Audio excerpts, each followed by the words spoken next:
ചങ്ങായിമാരെ, നമ്മൾ യുക്തിവാദികൾ ഇന്ന് എന്തോ ഒരു ഓഞ്ഞ പരിപാടി കൊച്ചിയിൽ നടന്നില്ലേ? ആ പരിപാടി നിർത്തലാക്കി പോലും. ആരോ തോക്കുമായിട്ട് ആ പരിപാടിക്കുള്ളിലേക്ക് വലിഞ്ഞു കയറി പോലും. ആര് വലിഞ്ഞു കയറാൻ വേണ്ടിട്ട് തോക്കുമായിട്ട്? സംഭവം പരിപാടി ആരും ശ്രദ്ധിക്കുന്നില്ല, വാർത്താ പ്രാധാന്യം കിട്ടുന്നില്ല. അപ്പോഴെന്തായി? പൊട്ടാത്തൊരു തോക്കുമായിട്ട് അവർ തന്നെ അതിന്റെ ഉള്ളിൽ കയറ്റി എന്നിട്ട് വലിയ വലിയ വാർത്തയാക്കി. പക്ഷെ അപ്പോഴേക്കും സംഘികളും കിസംഘികളും പിന്നെ യുക്തിവാദി സംഘികളെല്ലാം കൂടി ആ തോക്കുമായി കയറി വന്നത് ഒരു മുസ്ലിം ആണെന്നും പറഞ്ഞ് അടിച്ചളക്കി. നമ്മളെ തള്ളയില്ലേ, നമ്മളെ കർമ്മത്തള്ള, അത് വിശ്വസിച്ചിട്ട് കർമ്മത്തള്ള ഒരു വീഡിയോയും ചെയ്ത്. ഇപ്പൊ കർമ്മത്തള്ളിനെ പുറത്ത് കാണുന്നില്ല. പക്ഷെ RP ഹുസൈൻ ആദ്യമേ അടിച്ചളക്കിനി. അത് മുസ്ലിമാണ്, അത് മുസ്ലിമാണ്, ഒരു മുസ്ലിമേ അത് ചെയ്യുന്നു പറഞ്ഞിട്ട് RP ഹുസൈൻ അടിച്ചളക്കി. പക്ഷെ പ്രതിന്റെ പേര് പുറത്തു വന്നപ്പോ ആരെയും കാണുന്നില്ല, എല്ലാം ചത്ത പോലെ കിടക്കുന്നു. എന്താണ് പ്രതിയുടെ പേരെന്നറിയാം? അജീഷ്.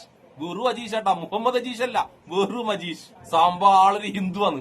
ഈ വാർത്ത പുറത്തു വന്നതിന് ശേഷം യുക്തിവാദികൾ ആരും കാണുന്നില്ലെങ്കിലും നമ്മൾ അൻസാരി ഉസ്താദ് എല്ലാ യുക്തിവാദികളെയും ഇരുന്നും നിന്നും മൂക്കി വിട്ട് കൂടെ നമ്മളെ കർമ്മ തള്ളച്ചിക്കും വയറ് നിറയെ നമ്മളെ അൻസാരി ഉസ്താദ് കൊടുത്തങ്ങ് വിട്ട്. നമ്മക്കെന്തായാലും ഈ പൊട്ടാത്ത തോക്കുമായി പോയത് ഒരു മുസ്ലിമാണെന്ന് വരുത്തി തീർക്കാൻ നോക്കിയ യുക്തിവാദികളെയും കർമ്മ തള്ളയും അൻസാരി ഉസ്താദ് മനോഹരമായി നോക്കുന്ന ആ വീഡിയോ ഒന്ന് കണ്ടിട്ട് വന്നാലോ? വരൂ, ചിരിച്ചോളി ഗുരുപ്പളെ. കൊച്ചിയിൽ യുക്തിവാദി കൂട്ടായ്മയായ എസൻസ് വാർഷിക സമ്മേളനത്തിൽ ഭീകരാക്രമണ ഭീഷണി. തോക്കുമായി ഹാളിൽ ആക്രമണം കടന്നു. സമ്മേളനം നിർത്തി പോലീസ് ഹാൾ ഒഴിപ്പിച്ചു. ഇസ്ലാം ഭീകര ഭീഷണി നേരിടുന്ന ആഗോള നേതാവ് തസ്ലിന നസ്രീൻ പങ്കെടുക്കുന്ന പരിപാടിയിലാണ് സംഭവം. എസൻസിന്റെ മുതിർന്ന നേതാവ് രവിചന്ദ്രൻ പ്രസംഗിക്കുമ്പോഴാണ് ഭീകരാക്രമണ ഭീഷണി വന്നത്. തുടർന്ന് ഇസ്ലാം ഭീകരവാദം. അമ്മച്ചിയെ ആളെ കിട്ടിയാ? ഇസ്ലാം ഭീകരവാദിയാണ്. അമ്മക്ക് ആളെ കിട്ടി അന്ന് ഒന്ന് മൂപ്പിച്ച് വരികയായിരുന്നു. എന്താണ് പ്രതികാരറിയോ? അല്ലേ ഈ മുസ്ലിങ്ങൾക്ക് ഇപ്പൊ എന്തിന്റെ കടാ? ഇവർ ഈ ഫുള്ള് തോക്കുമ്പോ എപ്പോഴും നടക്കുന്നത്. ഇവർക്ക് ഇത്ര ക്ഷമ ഈ മുസ്ലിങ്ങൾക്ക്. അതാണ് ഒരു യുക്തിവാദത്തിൽ പരിപാടി നടത്തുന്നെങ്കിൽ തോക്ക് വേണ്ടിയിരുന്ന മറുപടി പറഞ്ഞാൽ പോരെ? എന്താ തോക്ക് കൊണ്ടിരുന്നത്?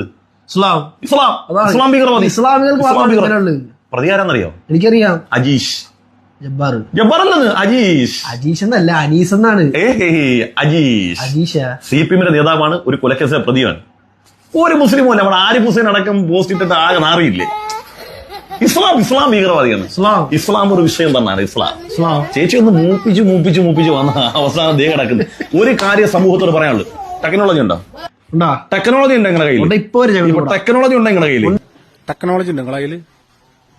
ടെക്നോളജി ഉണ്ടെങ്കിൽ നിങ്ങളെ കൂടെ നിൽക്കാം. നിങ്ങളുടെ ടെക്നോളജി ഉണ്ടോ? മനുഷ്യനായാലേ കുറച്ചെങ്കിലും നാണും ഉളുപ്പുമൊക്കെ വേണ്ടേ? ഡേ പിടിച്ച മേത്തനെയല്ല, അബ്ദുൽ ജബ്ബാർ അബ്ദുൽ ഷുക്കൂർ അല്ല, അജീഷിനെ പിടിച്ചത്. പോസ്റ്റ് ഡിലീറ്റാക്കി ഓടാൻ നോക്ക് കണ്ടം വഴി. ടെക്നോളജി ഉണ്ടോ നിങ്ങളുടെ കയ്യിൽ? ടെക്നോളജി ഉണ്ടെങ്കിൽ നിങ്ങളെ കൂടെ നിൽക്കാം. ഈ പറയുന്ന ഹിന്ദുമതം എന്നൊക്കെ പറയുന്നത് ഇവിടുത്തെ ഇട്ടാവട്ടത്തിൽ നടക്കുന്ന കാര്യമാണ്.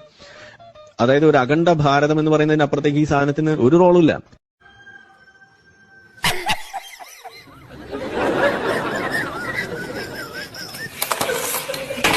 ഇതിന്റെ അപ്പുറം ഒരു ഊക്ക് അൻസാരി ഉസ്താദ് ഇപ്പൊ ഊക്കിയ പോലെ ഇതിന്റെ അപ്പുറം ഒരു ഊക്ക് നമ്മൾ RP ഹുസൈനും രവിചന്ദ്ര സിക്കും നമ്മളെ കർമ്മ തള്ളച്ചിക്കും ഇനിയുള്ള ജീവിതത്തിൽ ബാക്കി ജീവിതത്തിൽ കിട്ടാനില്ല. ഇതുകൊണ്ട് തൃപ്തിപ്പെട്ട് കിടന്നങ്ങ് ഉറങ്ങിക്കൊള്ളണം കേട്ടോ എല്ലാ യുക്തിവാദികളും. അല്ലെങ്കിൽ ഇവരെ പരിപാടി കൊളാക്കിയിട്ട് ആർക്കെന്ത് കിട്ടാൻ വേണ്ടിട്ടാണ്? അല്ലെങ്കിൽ ഇവരെ പരിപാടി നടക്കുന്നുണ്ട് തന്നെ മനുഷ്യന്മാർ അറിയുന്നുണ്ട്. ഇവര് കുറച്ച് പച്ച തീട്ടങ്ങളല്ലാണ്ട് വേറെ ആരെ ഈ പരിപാടിക്ക് പോകുന്നത്? അല്ലെങ്കിൽ ഇവർ ഈ പരിപാടി നടത്തിയോണ്ട് നമ്മുടെ രാജ്യത്തിന് ഭയങ്കര ഉപകാരം കിട്ടാൻ പോകുന്നത്. ഇവര് കുറെ ആൾക്കാർക്ക് ആ പൈസ മുക്കി നക്കാന്നല്ലാണ്ട് വേറെ എന്ത് കാര്യം? യുക്തിവാദികളിൽ നിന്നും പറഞ്ഞ് കുറെ പൊട്ടന്മാരെ പറ്റിച്ചിട്ട് അവരെ പൈസ മുക്കി നക്കുക, അതാണ് ഇവരുടെ ഉദ്ദേശം. നമ്മൾ ഭക്തിയുടെ പേരിൽ അന്ധവിശ്വാസം കേട്ടാ, അത് പ്രചരിപ്പിച്ചിട്ട് ആൾക്കാരെ പറ്റിച്ച് ജീവിക്കുന്ന ഒരുപാട് ആൾക്കാരെ കണ്ടില്ലേ? പക്ഷെ ദൈവമില്ല എന്നും പറഞ്ഞിട്ട് ആൾക്കാരെ പറ്റിക്കുന്ന ആൾക്കാരെ കണ്ടില്ല. അത് കേരളത്തിൽ മാത്രമേ ഉള്ളൂ. ദൈവമില്ല എന്നും പറഞ്ഞിട്ട് ഒരു പണിക്കും പോകാണ്ട് ആൾക്കാരെ പറ്റിച്ച് ജീവിക്കുന്ന അവരുടെ പേരാണ് യുക്തിവാദി. ആ യുക്തിവാദികളുടെ നേതാക്കന്മാരാണ് രവിചന്ദ്ര സിയും RP ഹുസൈനും. ഒരു പണിക്കും പോകില്ല. ഈ യുക്തിവാദികളെ പറ്റിച്ചിട്ട് നാണവും മാറില്ലാണ്ട് അവരുടെ നിന്ന് കിട്ടുന്ന പൈസനെ കൊണ്ട് നാക്കി മൂഞ്ചി ജീവിക്കുക. അതാണ് ഈ രണ്ട് വട്ടാവളിയന്മാരുടെ സ്ഥിരം പരിപാടി. പിന്നെ ഇപ്പത്തെ യുക്തിവാദം എന്ന് പറഞ്ഞാൽ പ്രത്യേകതര യുക്തിവാദമാണ്. ഞാൻ മുന്നേ ഒരു വീഡിയോ പറഞ്ഞിട്ടുണ്ട്. ഇപ്പത്തെ യുക്തിവാദം എന്ന് പറഞ്ഞാലുണ്ടല്ല, മുസ്ലിം വിരുദ്ധത മാത്രമേ ഉള്ളൂ. ഹിന്ദുക്കളെ ദൈവങ്ങൾ കുറച്ചുണ്ട്, ഹിന്ദുക്കളെ വിശ്വാസമെല്ലാം കുറച്ചുണ്ട്, അതുപോലെ ക്രൈസ്തവന്റെ വിശ്വാസം എല്ലാം കുറച്ചുണ്ട്. പക്ഷെ മുസ്ലിമിന്റെ ഖുർആനിൽ പറഞ്ഞ ഒറ്റ കാര്യം ഇല്ലാത്തതാണ്. ഖുർആൻ പറഞ്ഞതെല്ലാം തെറ്റാണ്. ഇങ്ങനെ പറയുന്നതാണ് ഇപ്പത്തെ യുക്തിവാദം. അങ്ങനെ പറഞ്ഞാലേ യുക്തിവാദിക്ക് കാര്യമുള്ളൂ. അങ്ങനെ പറഞ്ഞാലേ സംഘപരിവാറിന്റെ ഫണ്ട് കിട്ടൂ. അങ്ങനെ ആ ഫണ്ട് കിട്ടിയാലേ നക്കി മൂഞ്ചി ജീവിക്കാൻ കഴിയൂ ഈ യുക്തിവാദി നാറിയക്ക്. അല്ലാണ്ട് സംഘികളെ വെറുപ്പിച്ചിട്ട് എന്തെങ്കിലും പറഞ്ഞു കഴിഞ്ഞാല് സംഘികൾ നിർത്തിയിട്ട് ഇരുന്നിട്ട് അടിക്കൂലേ ഈ RP ഹുസൈനെയും രവിചന്ദ്ര സീനെല്ലാം. അതുകൊണ്ട് അടി വാങ്ങാതിരിക്കാൻ വേണ്ടിട്ടും പൈസ കിട്ടാൻ വേണ്ടിട്ടും മുസ്ലിം വിരുദ്ധത ഇങ്ങനെ പറയാ. അതാണ് ഒരു പ്രത്യേകതരം യുക്തിവാദം. എന്നാലും എന്റെ അജീഷെ, നീ സംഘികളെയും ക്രിസംഘികളെയും യുക്തിവാദികളെല്ലാം ഒറ്റയടിക്ക് ഒരുമിച്ചിരുന്ന് നോക്കിക്കളഞ്ഞല്ല. എന്നാലും നിന്റെ പേരിന്റെ മുന്നിൽ നീ മുഹമ്മദ് എന്നങ്ങാൻ ഇട്ടിട്ടുണ്ടെങ്കിൽ നമ്മളെ യുക്തിവാദികളൊക്കെ എത്ര സന്തോഷിച്ചിട്ടുണ്ടാവും. നമ്മളെ സംഘി ക്രിസംഘി ബാണങ്ങളെല്ലാം എന്തൊരു ആഘോഷമായിരിക്കും ഇന്ന് സോഷ്യൽ മീഡിയയിലും നമ്മളെ മീഡിയയിലും മൊത്തം. നമ്മളെ കർമ്മ തള്ളേച്ചിയും വിസർജനം നമ്പ്യാനും പരമാവധി നോക്കി ഈ അജീഷിന്റെ വീട്ടിന്റെ അവിടെ എവിടെയെങ്കിലും തൊപ്പി ധരിച്ചവരോ ഹിജാബ് ധരിച്ചവരോ അങ്ങനെ ആരെങ്കിലും ഉണ്ടാവുമെന്ന് എങ്ങനെ തപ്പി നോക്കിയിട്ടും തൊപ്പി വെച്ചവരെയും കാണുന്നില്ല, താടി വെച്ചവരെയും കാണുന്നില്ല, ഹിജാബ് ധരിച്ചവരെയും കാണുന്നില്ല. പിന്നെ യാതൊരു രക്ഷയില്ലാണ്ട് പിന്നെ മിണ്ടാതെ ചത്ത പോലെ അങ്ങ് കിടന്ന് രണ്ടാളും. എന്നിട്ട് നമ്മളെ വിസർജനം നമ്പ്യാറ് കർമ്മ തള്ളച്ചിനെ വിളിച്ചു പറഞ്ഞ് പായ മടക്കിക്കോളി തള്ളച്ചി, യോഗമില്ലാന്ന്. അതാണ് ഇപ്പത്തെ യുക്തിവാദികളുടെയും സംഘികളുടെയും ക്രിസംഘികളുടെ അവസ്ഥ. യോഗമില്ല. പിന്നെ വിശ്വാസികൾക്കെല്ലാം ഉണ്ടല്ലോ വേറെ പണിയുണ്ടെന്റെ യുക്തിവാദി നാരികളെ.